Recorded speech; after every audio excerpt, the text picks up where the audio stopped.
Hey everyone, I'm Justin Fisher in the Shape Your Future Healthy Kitchen. I'm with Chef Valerie from the OUT School of Community Medicine. How are you doing today? Fine, thank you. Awesome. So I've used tofu a lot, but Oh, I've good. never thought about using it in a scramble, kind of making it an alternative to eggs, I suppose. That's right. So it's very high in protein, but it doesn't have any cholesterol at all. And And it so, looks just like scrambled eggs. yeah, so we've taken some, you could use medium firm, but this is an extra firm tofu for a whole block, so a pound. And there We are- put about a teaspoon of turmeric in there. And there are different kinds of tofu, which I learned today. Right, don't try this with a silken because you're gonna come out with like a over easy egg in your burrito, okay? All right, so in our saute pan, we have some onion, red pepper, mushrooms. These have been sauteing. And then we're just gonna go ahead and a little bit of garlic. And then we're just gonna put our quote, quote, eggs right in here. Scrambled tofu. Yep. And we actually have some kale that we're gonna add to it. You could use fresh chopped kale, but this frozen kale is ready to go because it's already been cooked a little bit. So this just gets, we would probably put all of it in there. Maybe need a little bit bigger pan. So this is gonna get all mixed together. Ooh, it smells just like breakfast.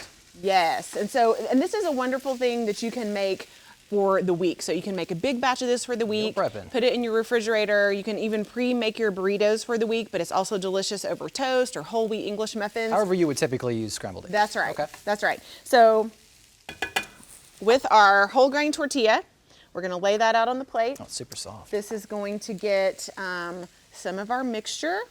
So the tofu, mushroom, onion, red pepper, Just like always, that smell really gets you into it. and then we're gonna go with a little bit of parsley, some fresh tomatoes, just a few little fresh tomatoes in there, and then of course the Avocado. So this There would we be go. great with a little bit of salsa or some Tabasco sauce to give it a little bit more heat. But this is just going to get wrapped up. This is my hardest part. We're just gonna, I apparently always it's mess my it up. hardest part too. Okay, we're gonna wrap it up like this. And so this is ready to go just like this. Fantastic. Yes. Put Okay. it up here. See, we had to hold it together. Yeah, we're not holding together too well. I have too much filling in there today, Justin. Here more we go. the better. Okay, so if we had more time and a little more patience, There we go. it would be more Patience, beautiful. one of the virtues you gotta have in life, I suppose. There we go.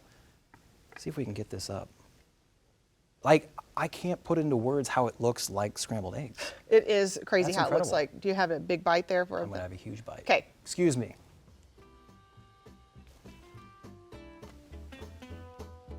And it tastes exactly how you would think. A normal burrito that you would make any other time of day. Yeah, get all those fresh veggies in there and it's just delicious. That's absolutely amazing. So while I'm chewing this, I'll let you know, kjrh.com, we have this recipe, all the other recipes. Thank you, Chef Val. Thank you all for joining us.